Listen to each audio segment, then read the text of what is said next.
Le soir du Nouvel An. Moins 15 degrés. Et mon père venait de me jeter dehors.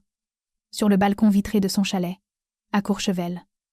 Mon crime, avoir refusé de signer la prolongation de mon contrat. Je ne portais qu'une fine nuisette de soie. Ma peau prenait déjà cette teinte violacée, la couleur de la mort qui s'installe. À travers la baie vitrée, je les regardais. Mon père, Gérard, et ma belle-mère, Sophie. Ils levaient leurs flûtes de cristal. Ils riaient, leur visage rougi par la chaleur et le triomphe. Ils ne m'ignoraient pas. Ils me donnaient une leçon. Voilà le prix à payer quand on dit non à ceux qui vous possèdent. Avez-vous déjà été puni pour avoir dit non, puni par quelqu'un qui prétendait vous aimer? Laissez un commentaire.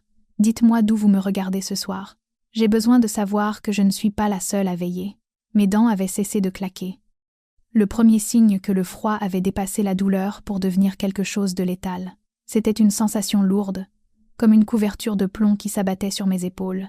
À l'intérieur, dans la grande salle de bal, les lustres en cristal diffusaient une lueur dorée qui semblait venir d'une autre planète. J'ai vu mon père, Gérard, l'homme qui gérait ma carrière depuis mes 6 ans, s'approcher de la porte vitrée. Il n'a pas tendu la main vers la poignée. Il a plongé la main dans la poche de son smoking et en a sorti un document. Il a plaqué les pages contre la vitre couverte de givre. Je connaissais chaque mot qui y était écrit. Un accord de mise sous tutelle. Ça lui accordait le contrôle total sur mes finances, mes décisions médicales, ma voix, pour le reste de ma vie. C'était son offre. Signer le papier, admettre que j'étais mentalement instable, et il ouvrirait la porte. Il épongerait les 14 millions d'euros de dettes que lui et Sophie avaient fabriquées de toutes pièces. C'était ça, le piège. 6 mois plus tôt, Sophie, ma belle-mère et conseillère en images, avait fait fuiter une série de photos truquées et lancé des rumeurs sur une addiction à la drogue que je n'avais jamais eue. L'annulation de mes contrats avait été foudroyante. Les partenariats s'étaient évaporés. Les procès s'étaient accumulés. Ils m'ont brisé les jambes pour mieux me vendre des béquilles. Et maintenant, Gérard se tenait là, tapotant la vitre avec sa chevalière, pointant la ligne de signature. Il ne regardait pas sa fille. Il regardait un actif en détresse qu'il tentait de racheter pour une bouchée de pain. Derrière lui, ma demi-sœur Chloé tenait son téléphone en l'air, cherchant le meilleur angle près de la sculpture de glace. Elle était en direct, devant ses 2 millions d'abonnés. Je voyais ses lèvres bouger, parfaitement synchronisées avec la chanson qui explosait dans les enceintes du chalet. C'était ma chanson, le disque de platine que j'avais écrit à 10 à 7 ans. Elle bâtissait sa marque sur ma voix, pendant que je gelais à quelques mètres de là. Pendant des années, j'aurais trouvé une excuse. Je me serais dit qu'ils étaient durs avec moi, parce qu'ils voulaient que je sois la meilleure. Je me serais convaincue que cette cruauté était le prix à payer, le ticket d'entrée pour mériter leur amour. C'est le piège de la cruauté banalisée. On ne se rend pas compte qu'on est maltraité, parce qu'il baisse la température d'1 degré à la fois. On pense que notre résistance à la douleur est une vertu, une preuve de professionnalisme. On pense que notre silence est une forme de dignité. Mais là, debout, sentant mon cœur ralentir, j'ai enfin compris le mécanisme. Je n'étais pas résiliente. J'étais conditionnée, j'avais été dressée, comme un chien de concours, à confondre l'exploitation et l'affection. Il ne m'avait pas enfermée dehors parce que j'étais incontrôlable. Il m'avait enfermée dehors parce que, pour la première fois, j'avais essayé de prendre le volant. Gérard a tapoté la vitre à nouveau, impatient. Il a articulé le mot « signe ». J'ai regardé le stylo dans sa main, puis le vide sous le balcon. Je n'ai pas levé la main. Je l'ai juste regardé. Le froid n'était plus seulement dans l'air. Il était en moi, et il me rendait les idées claires. Le décompte a commencé sur l'horloge de la salle de bal. 10 secondes avant minuit. 10 secondes avant la nouvelle année. 10 secondes avant mes 26 ans. Ma vision se brouillait sur les bords. Le froid n'était plus une sensation physique. C'était un brouillard mental qui m'empêchait de suivre la course de l'aiguille. À l'intérieur, les invités scandaient, levaient leurs verres. Inconscient de la jeune fille qui mourait de froid à quelques pas. 3, 2, 1. Je m'attendais à un feu d'artifice. À la place, le monde est devenu noir. Pas un clignotement. Une coupure nette, décisive. Les lustres de cristal se sont éteints. Les chauffages de la terrasse sont devenus froids. La musique s'est arrêtée en plein milieu d'une note, laissant un silence si soudain qu'il en était violent. La seule lumière venait de la lune, se reflétant sur la neige, baignant la salle de bal d'une pâleur spectrale. Les invités ont crié. Un son collectif de privilèges déconcerté. Gérard s'est figé, sa coupe de champagne à mi-chemin de ses lèvres. Il a levé les yeux au plafond, furieux, prêt à hurler sur un domestique. Puis, le sol a tremblé. Un battement sourd et rythmé a vibré contre la vitre sur laquelle j'étais appuyé. Il a grandi, jusqu'à devenir un rugissement assourdissant qui a noyé les murmures confus à l'intérieur. La neige sur l'immense pelouse s'est soulevée en un vortex blanc et aveuglant. À travers la tempête, une forme a émergé. C'était un hélicoptère, racé, noir mat, descendant avec la précision d'une frappe militaire. En se posant, ses phares d'atterrissage ont déchiré l'obscurité, illuminant la neige fraîche. Sur le côté du fuselage, blasonné d'or, le lion des studios impériales, Gérard a reculé de la fenêtre. Il connaissait ce blason. Il avait passé toute sa carrière à s'incliner devant lui. Les pales du rotor ont ralenti. La porte de la cabine a coulissé. Une femme est sortie sur la pelouse gelée. Elle ne ressemblait pas à une grand-mère venue en visite. Elle ressemblait à un général inspectant un champ de bataille qu'elle avait déjà acheté. Catherine, 70 ans, la fondatrice recluse du studio, une femme qu'on n'avait pas vue en public depuis une décennie. Elle portait un manteau de fourrure jusqu'aux pieds qui ressemblait à une armure. Ses cheveux argentés tiraient en un chignon sévère et élégant. Elle n'était pas seule. Derrière elle, Maître Bernard, l'avocat en chef du studio, serrait une mallette en cuir. Ils étaient flanqués d'une équipe de tournage professionnelle, leurs objectifs déjà braqués, les lumières rouges d'enregistrement clignotant dans la nuit. Dans la salle de bal, l'arrogance s'est effacée du visage de Gérard, remplacée par une confusion primitive. Il a pressé ses mains contre la vitre, plissant les yeux face au projecteur. Il avait l'air petit. Pour la première fois de la soirée, le rapport de force a basculé. Il n'était plus le geôlier. Il n'était qu'un homme debout dans le noir, regardant une force de la nature remonter son allée. J'ai regardé Catherine se diriger vers l'entrée principale. Elle ne se pressait pas. Elle marchait avec le calme terrifiant d'une femme qui possède le sol sous ses pieds. La cavalerie n'était pas seulement arrivée. La reine reprenait sa place sur l'échiquier. Catherine ne s'est pas arrêtée. Elle est passée devant les gardes du corps, devant les invités stupéfaits, et a traversé la salle de bal pour se placer au centre. Elle a levé la main, un geste simple, mais qui a commandé un silence absolu. Puis elle a montré le mur du fond, l'immense étendue blanche au-dessus du grand escalier. « Projetez !» a-t-elle dit. Sa voix n'était pas forte, mais elle a porté jusqu'au moindre recoin de la pièce. Un faisceau de lumière a fendu la pénombre. Le mur s'est illuminé. C'était un flux vidéo en écran partagé. À gauche, l'enregistrement de la caméra de sécurité du balcon. Moi, grelottant dans ma nuisette, les lèvres bleues, tremblantes, ma main pressée contre la vitre. L'image était granuleuse, brute et d'une intimité horrifiante. À droite, c'étaient les champs, Élysée. La même séquence passait sur les écrans publicitaires géants qui surplombent l'avenue. La caméra a zoomé sur la foule dans la rue. Les gens s'arrêtaient, pointaient les écrans, leurs visages illuminés par l'image de ma souffrance. Le bandeau en bas de l'écran disait « Dernière minute. L'idole de la France torturée. En direct. » Un cri de stupeur collectif a traversé la salle. Les invités, sénateurs, magnats de la tech, autres célébrités, ont commencé à reculer, s'éloignant de Gérard comme s'il était radioactif. Ils ont sorti leur téléphone, réalisant qu'ils se trouvaient au milieu d'un scandale mondial. Le téléphone de Gérard s'est mis à vibrer sur la table, puis celui de Sophie, puis celui de Chloé. Ce n'étaient pas quelques appels, c'était un déluge. Alerte de crise, annulation de sponsors, menaces judiciaires, les notifications illuminaient leurs écrans comme un stroboscope. « Éteignez ça !» a hurlé Gérard, se jetant vers le projecteur. « Éteignez ça tout de suite. Vous vouliez qu'elle soit célèbre, n'est-ce pas ?» a demandé Catherine, sa voix tranchant à travers sa panique. « Vous vouliez que le monde entier suive ses moindres gestes. Eh bien, Gérard, il regarde.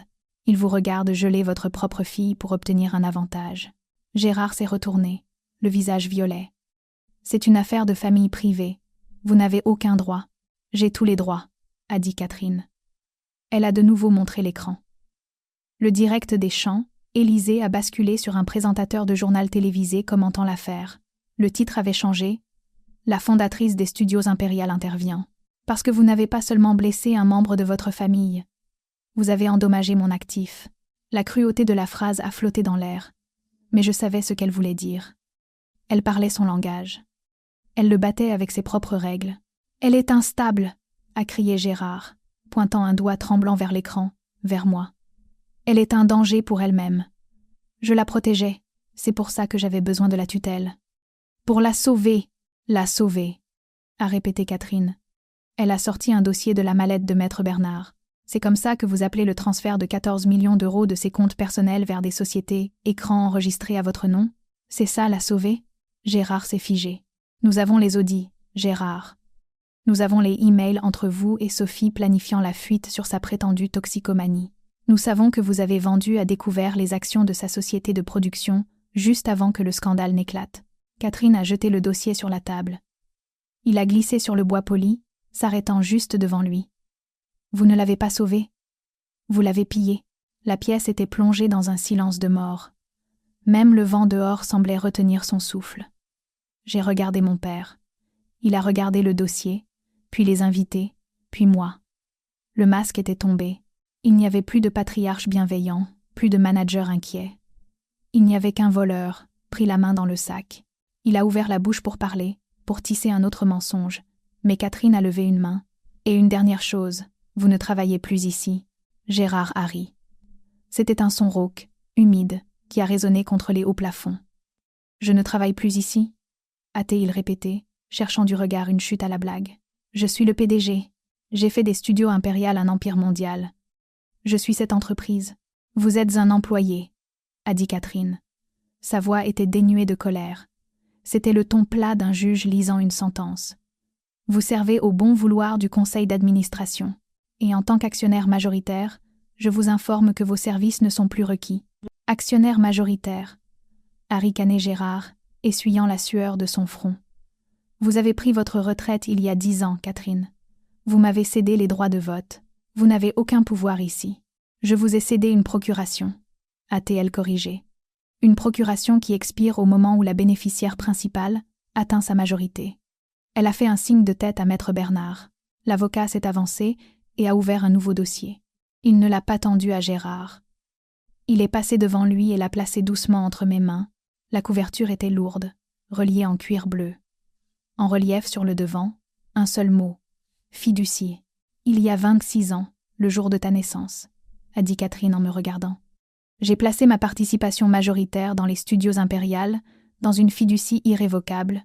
Je savais que Gérard essaierait de te monétiser. Je savais qu'il verrait une fille et penserait produit. Alors je me suis assurée que la seule chose qu'il ne pourrait jamais toucher, c'était la fondation elle-même. J'ai ouvert le dossier. Mes yeux ont balayé la densité juridique, mais le texte en gras m'a sauté aux yeux. Bénéficiaire, Éléonore Marchand. Date d'activation, 1er janvier, de l'année en cours. La fiducie s'active à ton 26e anniversaire, a poursuivi Catherine. À minuit.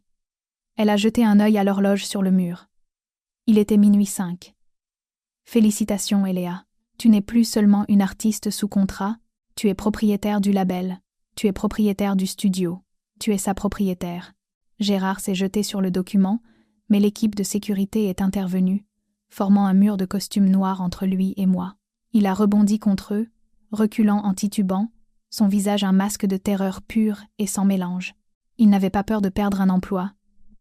Il avait peur de la réalité qui s'effondrait sur lui. C'est une erreur, a-t-il balbutié, ses yeux passant des invités qui le filmaient maintenant avec un mélange d'horreur et de jubilation. J'ai de l'argent. J'ai un statut. Je suis Gérard Marchand. Vous n'avez rien, a dit Catherine en s'approchant de lui. Sa voix s'est abaissée, devenant une lame. C'est la tragédie des hommes comme vous, Gérard. Vous confondez le vacarme de la célébrité avec le silence du pouvoir. Elle l'a regardé avec une pitié plus cinglante que la haine. Vous pensiez que parce que vous pouviez acheter les costumes, les voitures et ce chalet à Courchevel, vous étiez un roi. Mais vous les avez achetés avec son argent. Vous avez acheté votre réputation avec sa voix. Ce n'est pas du pouvoir. C'est un déguisement. C'était l'illusion dans laquelle il avait vécu. Le fantasme du portefeuille vide. Il croyait que s'il jouait le rôle, s'il contrôlait le récit, il était en sécurité. Mais un statut loué, avec la souffrance de quelqu'un d'autre, n'est pas un actif, c'est un passif. Et l'heure de payer l'addition était enfin arrivée. Vous avez passé votre vie à construire un château sur du sable mouvant, a dit Catherine. Vous pensiez que porter la couronne faisait de vous le monarque, mais vous n'étiez que le bouffon qui gardait mon sceptre pendant ma sieste. Et maintenant, je suis réveillée. Elle s'est tournée vers moi. Madame la Présidente, a-t-elle dit, utilisant le titre comme une arme. Le conseil d'administration est en session d'urgence. Nous avons besoin d'une motion pour mettre fin au contrat du PDG actuel pour faute grave. Quelqu'un appuie-t-il la motion? J'ai regardé l'homme qui m'avait enfermé dans le froid. J'ai regardé l'homme qui avait vendu mon enfance à l'heure. Je ne sentais plus la peur. Je ne sentais plus le froid. Je sentais le poids du dossier en cuir dans mes mains, lourd et réel. Appuyez, ai-je murmuré. Puis, plus fort, pour que les micros puissent l'entendre. Appuyez. Maître Bernard a ouvert sa mallette sur la table des amuse-gueules, juste à côté d'un plateau de caviar intact. Il a étalé les documents de licenciement. Le son du papier craquant sur le bois a été plus fort qu'un coup de feu. Catherine s'est avancée, retirant son lourd manteau de fourrure. Elle ne l'a pas tendu à un domestique. Elle l'a drapé sur mes épaules. Le poids était immédiat, écrasant, mais c'était chaud. Ça sentait le parfum cher et le fer. C'était comme une armure. J'ai serré le manteau autour de mon corps gelé. Les tremblements ont commencé à s'apaiser, remplacés par une clarté brûlante. Gérard regardait les papiers. Le combat l'a quitté, remplacé par une négociation désespérée et frénétique. Il a fait un pas vers moi, les mains tendues, paumes vers le haut. « Eléa, ma chérie, écoute-moi. Tu ne peux pas faire ça. Je suis ton père. C'est moi qui t'ai faite. Tu sais combien j'ai investi en toi? Les coachs vocaux, les chorégraphes, les tournées, j'ai dépensé des millions pour faire de toi une star. Je l'ai regardé. Pour la première fois, je n'ai pas vu un géant. J'ai vu un parasite. Tu n'as pas investi dans une fille, ai-je dit. Ma voix rauque mais ferme. Tu as payé l'entretien d'une machine. Et tu n'as pas fait de moi une star, Gérard. Tu as juste vendu les billets. J'ai pris le stylo. Il était lourd, en argent, froid au toucher. Je n'ai pas hésité. J'ai signé mon nom sur la ligne marquée « Présidente ». Vous êtes licenciée, avec effet immédiat, pour turpitude morale, ai-je dit, en tendant les papiers à Maître Bernard. Manquement à l'obligation fiduciaire, abus de pouvoir, et tentative d'homicide, isbagikaz, homicide, a suffoqué Gérard. Vous m'avez enfermé à des températures négatives pour m'extorquer une signature, ai-je dit. Tout ce qui vous arrivera ensuite, c'est juste la loi de la gravité. Gérard s'est tourné vers Sophie, cherchant une alliée. Mais Sophie reculait déjà, ses talons claquant sur le marbre. Elle a levé les mains. Je ne faisais que mon travail, Eléa. C'est lui qui m'a forcé. C'est lui le manager. Je ne m'occupais que de la presse.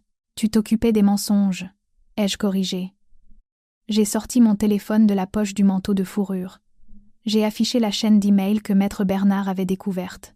Voici l'email de toi à la presse à scandale, avec les fausses photos de cure de désintoxication. Voici le brouillon du communiqué sur ma dépendance à la drogue que tu as écrit 3 semaines avant de prétendre que j'avais rechuté. Le visage de Sophie est devenu blanc. Tu ne suivais pas les ordres, Sophie. Tu étais l'architecte. Tu as construit la cage dans laquelle il m'a enfermée. Je me suis tournée vers le chef de la sécurité. Un homme qui m'avait vu grandir. Un homme qui m'avait autrefois donné du dessert en cachette quand Gérard m'avait mise au régime. « Sortez-les. »« Quoi ?» a hurlé Gérard. « C'est ma maison. C'est un logement de fonction, ai-je dit. Il appartient à la fiducie. Et depuis minuit, vous êtes en violation de propriété. L'équipe de sécurité s'est avancée. Ils n'ont pas demandé gentiment. Ils ont saisi Gérard par les bras de son smoking. Ils ont pris Sophie par les coudes. « Attendez. Mon manteau !» a crié Sophie en regardant le vestiaire. « Il gèle dehors. »« Je sais, » ai-je dit doucement. « J'en viens. » Je les ai regardés se faire traîner vers les lourdes portes en chêne. Gérard se débattait, hurlant à propos de ses droits, de son héritage. Sophie pleurait, serrant son collier de diamants comme s'il pouvait la sauver. Ils ont été traînés devant les invités, devant les caméras, loin de la chaleur du feu. Les portes se sont ouvertes. Le blizzard a hurlé, affamé, en attente. L'équipe de sécurité les a poussés dehors dans la neige. Ils ont trébuché, tombant sur l'allée gelée dans leur tenue de soirée. Gérard a regardé la maison, la lumière. Moi. Démolition, ai-je murmuré. Les portes ont claqué. Le verrou a cliqueté. Le son était final. Le silence qui a suivi était absolu. Pas le silence lourd et suffocant des 20 dernières années, celui qui exige l'obéissance. C'était le silence d'une forêt après une tempête. Propre, oxygéné. Le mien. Les invités avaient fui. leur limousine soulevant la neige, alors qu'ils se dépêchaient d'échapper à la zone de retombée. Le personnel débarrassait tranquillement la nourriture intacte. Je suis restée au centre de la salle de bal, les papiers de licenciement toujours à la main. Catherine s'est approchée du bar. Elle a ignoré le champagne. Elle a versé 2 tasses de thé chaud d'un service en argent. Elle est revenue et m'en a tendu une. La céramique était chaude contre mes paumes, un contraste frappant avec la glace qui avait failli me tuer 1 heure plus tôt. « Qu'est-ce que ça fait ?» a-t-elle demandé. Sa voix douce. J'ai pris une gorgée. Ça avait le goût de la bergamote et de la survie. « C'est du travail », ai-je dit. J'ai l'impression d'avoir un sacré bazar à nettoyer. Catherine a souri. « Bien. Ça veut dire que tu es prête ?» Elle m'a conduite à la longue table à manger, où Gérard avait empilé ses réalisations, des classeurs remplis de contrats, de listes d'artistes et de dossiers d'acquisition. J'ai passé ma main sur les dos en cuir. Ce n'étaient pas seulement des documents commerciaux, c'étaient des cages. À l'intérieur de ces pages se trouvaient des dizaines d'autres jeunes artistes, des enfants comme moi, signés sur des contrats prédateurs qui échangeaient leur avenir contre un instant sous les projecteurs. « Tu sais », a dit Catherine, s'appuyant contre la table, « il y a 2 types de justice. Il y a la justice de la tempête, que nous venons de livrer. Elle détruit la pourriture, elle brûle le bois mort.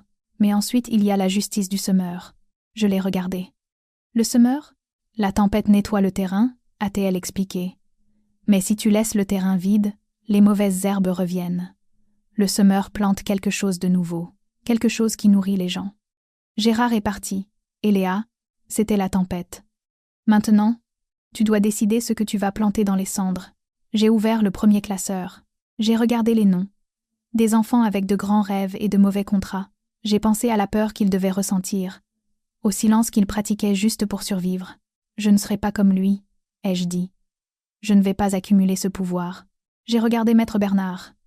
Rédiger une note pour le conseil d'administration. Avec effet immédiat, nous auditons tous les contrats d'artistes de l'histoire du studio. Toute clause qui ressemble à une tutelle, toute disposition de piège à dette, tout mandat de contrôle d'image, tout est nul et non avenu. Maître Bernard s'est arrêté, son stylo en suspens. Cela coûtera des millions de revenus prévisionnels au studio. Ça m'est égal, ai-je dit. Et je veux créer un fonds de défense juridique pour les artistes piégés dans des contrats de gestion abusifs. Je veux être la personne dont j'avais besoin quand j'avais 16 ans. C'était l'héritage que je voulais. Pas une statue dans le hall, mais un filet de sécurité. Je ne me libérais pas seulement moi-même. Je démantelais la machine qui construisait des hommes comme Gérard. Il s'était détruit en poursuivant une couronne. Moi, je construirais un sanctuaire. Je suis retournée vers les portes du balcon. La vitre était encore froide, mais je ne frissonnais plus. J'ai regardé la neige.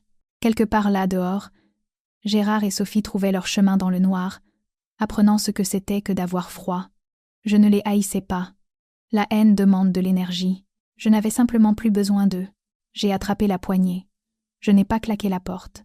Je l'ai fermée doucement, avec la confiance calme et inébranlable de quelqu'un qui possède la serrure. Clic. Si vous avez déjà dû geler pour trouver votre feu intérieur, partagez cette histoire. Vous n'êtes pas le vilain petit canard. Vous êtes le survivant qui n'a pas encore touché son dû. Abonnez-vous pour plus d'histoires de justice.